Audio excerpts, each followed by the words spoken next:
Hacı, siz qulaq astınız. Mənəvi çətinlikləri olan bir çox adamlar bilirəm ki, müəyyən müraciətlər eləyirlər. Fərqi yoxdur, bu öz şəxsi ilə bağlı ola bilər, hər hansı bir tanışı ilə, dostu ilə bağlı ola bilər, hər hansı bir asıllıqlarla bağlı ola bilər, düzgün yola getməməklə bağlı ola bilər. Ümumiyyətlə, belə insanlara ilk məsləhət nə olur? Mən də salamlayıram sizi, Simavuzda bütün izləyicilərimizi. Şöhrət əgər məşhurluqdursa, tanınmaqdırsa, tanınmaq özü həm müsbət olur, həm mənfi mənada olur.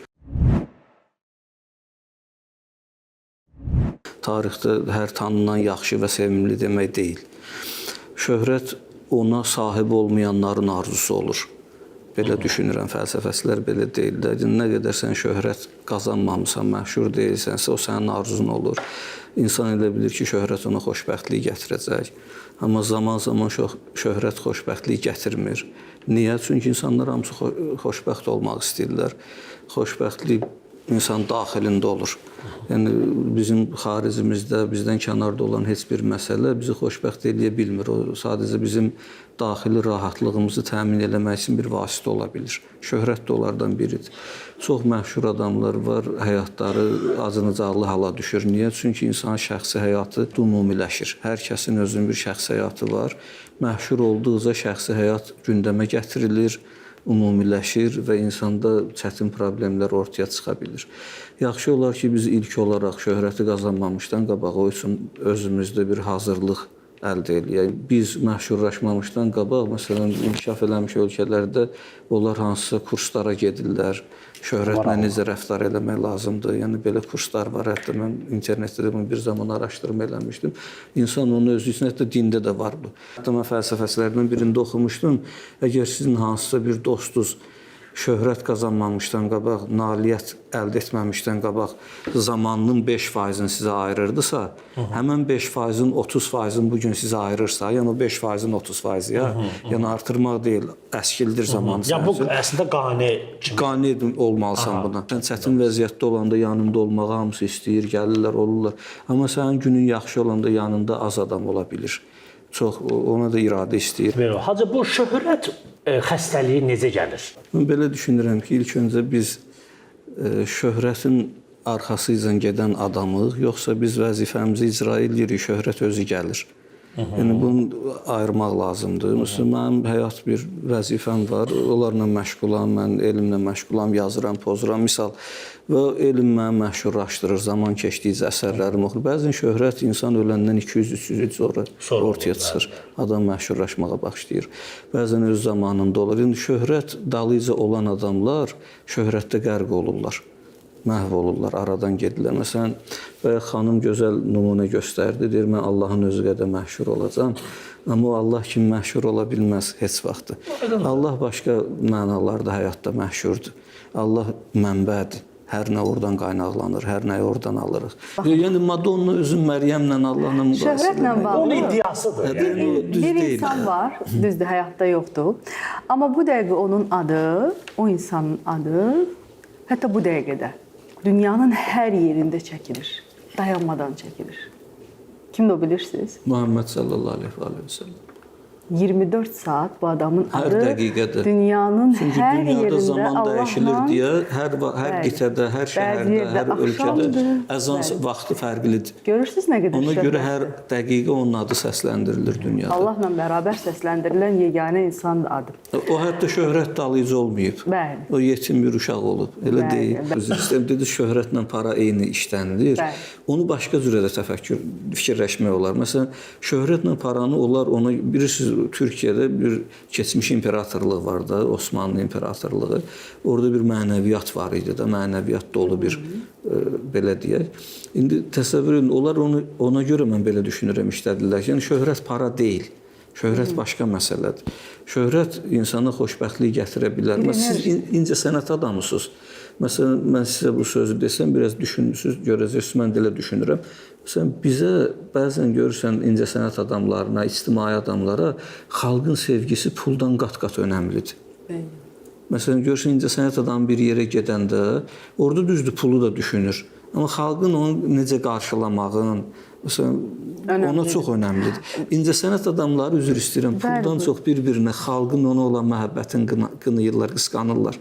Bütün dava sevginin üstündədir. Sevginin üstündədir. Amma sevilmək istəyir. Şöhrət yəni sevgidən qaynaqlanır. Orada pul çox rol oynamır. Verirlər.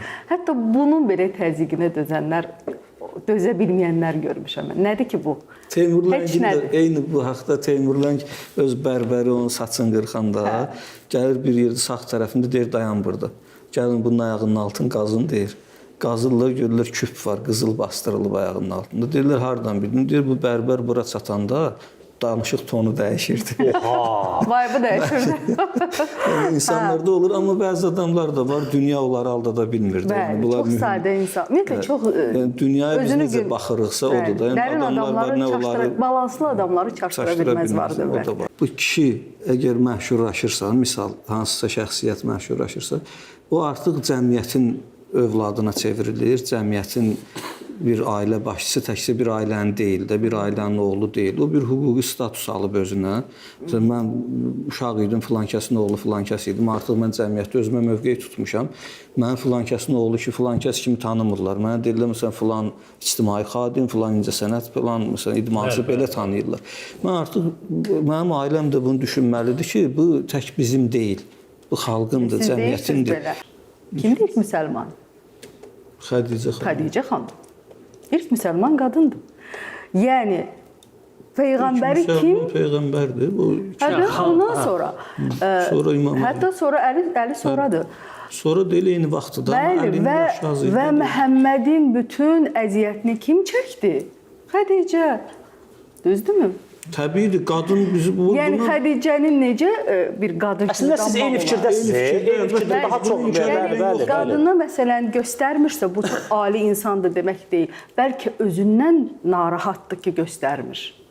Özünün psixologiyasında problem var. Bizdə keçmişdə belə bir söz var idi. Mən qadını gizlədənlərə haqq qazandırmıram. Üzr istəyirəm, bizim evlərimizdə məsələn dinin baxışı qadına çox böyükdür də. Qadın əgər kimsə qadının harasa aparmırsa, o qadının kiçikliyi demək deyil, qadını kiçik görmək deyil, o qadını böyük görməkdir. Adətən biz bahalı daşqaşımızı gizlin saxlayırıq.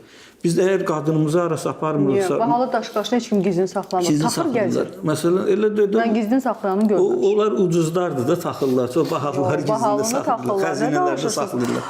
Modellər bir şeylər taxırlar. Bir çox 100% ki, kişi cinslərdən xoşuna gələcək. Və bir mənalı olaraq əlbəttə ki, İrada xanım və mənim Yadınızda olsa biz bu verilişdə bir dəfə burada müzakirə eləmişdik. Daya götürmək, ya ananın uşağa baxmağı yadınızdadır. Bəli. Ana işləyirdi, uşağı üçün daya tuturdu. Biz onu qınıyırdıq və ətrafdan da qınanılırdı. Sonra mən şərhlərə də baxmışdım. Mən neytral idim. Qadın ən böyük Allah onu ana yaradıb. Yəni kişi ana ola bilməz. Kişi heç vaxt ana ola bilməz. Mən Qurandan dində uşaq kimindir? Mən Qurandan ayələr deyərəm. Birbaşa deyir ki, qadın kişidən üstündür. Bəzi adamlar bilmədən, hətta görürəm, bəzi fəlsəfəçilər də danışırlar, deyirlər qadın kişiyə çata bilməz falan. Bunlar yanlış fikirlərdir də. Heç bir yerdə Quranda kişi qadından üstün göstərilmir. Bəli, ailədə ola bilər. Desin ki, kişiyə sən qadının öhdədarısan falan, o başqa sözdür. Qadın, məsələn, Məryəm surəsində deyir, oğlan qıza tay ola bilməz. Çox böyük bir ayədir bu. Yəni, bunu hamısı bilirlər. Biz qadını başımızın tacı bilirik. Qadın bəşər övladının anasıdır. Mən bir müdaxilə eləyəcəm. Bayaq dediyiniz nümunə ilə indi çəkdiyiniz məsələ arasında inanın ki, çox fərq var. Kənardan elə görsənir. Amma oturub sizi diqqətlə dinləyəndə baxılır ki, belə götürün iki sözün ikisini də özünüz deyirsiniz. Başa düşürsünüz? Hansı məsələ? Yəni bir tərəfdən həm qadını çox gözəl şəkildə təqdim eləyirsiniz. Mütləq şəkildə. Çox təqdirə layiqdir. Özünü inkar edir. Bəli, digər bir tərəfdən isə Amma mənim üçün qadın deyil. Qadın mənim üçün vitrin deyil. Belə görmüşük və bu belə olmalıdır. Mən deyirəm Biz qadın mövzudan biraz yayınırıq, anadır. cənablar. Qadın vitrin deyil də. Yəni başa düşürəm, əlbəttə. Şöhrətdən başı gicəllənib sonradan peşman olanları bunun elədiyi hərəkətləri nə qədər bəraət qazandırır? Yəni nə qədər onu bağışlamaq ehtimalımız ola bilər? şöhrət bizim üçün hədəf deyil axı. Yəni hər kim üçün şöhrət hədəfdirsə, o adam yanlışın içindədir. Yox, amma var. Bax, marketinqdə də olur.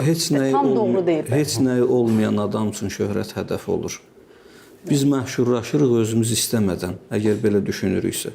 Məsələn, deyir, hər kəs gərək öz sənətinin sahibi olsun, dülgər dönüb heykəl taraşa daş yona bilməz. Amma planlı məşhurluq. Yox, planlı məşhurluqla işimiz yoxdur. Məsələn, bəzən biz plan qururuq, fikirləşirik ki, mənim bu işim var, mən bu sahənin mütəxəssisiyəm, biraz özümü tanımalıyam, marketinq eləməliyəm və məşhurlaşmalıyam, məşhurluq mənə qazandırmalıdır. Mən məşhurluq üçün işləyirəm, sabah məşhurluq mənim üçün işləyəcək. Məsələn, biz bunu qəbul elədik.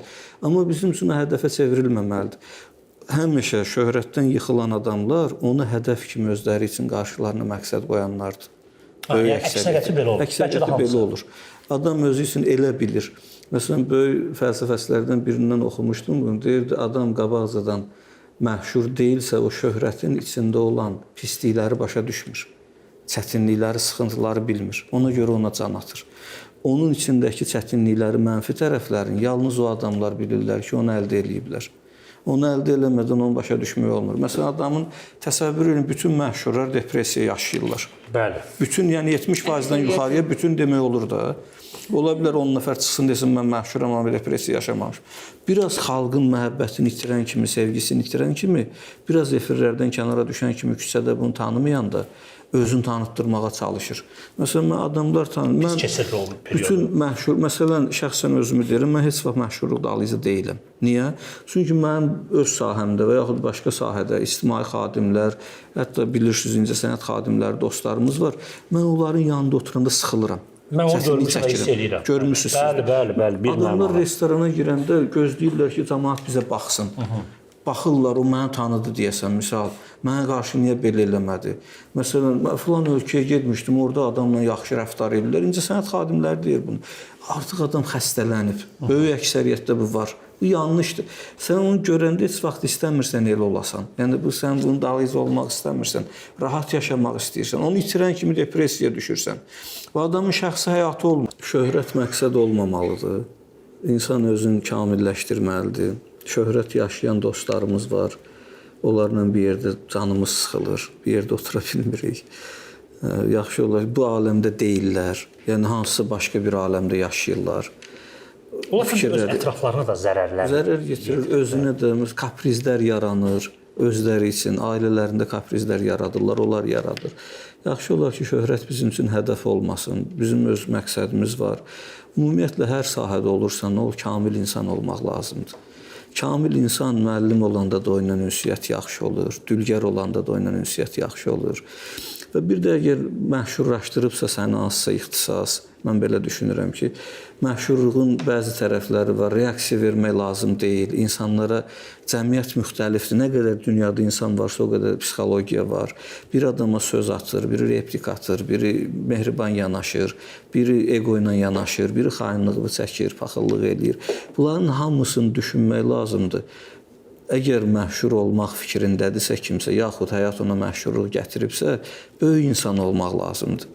Cəmiyyəti qucaqlaya bilmək lazımdır, ağuşa almağı bacarmaq lazımdır. Mən belə düşünürəm, şöhrət heç vaxt hədəf olmamalıdır insanlar üçün. Həyat bizə gətirərsə, o ilə davranmağı bacarmaq lazımdır.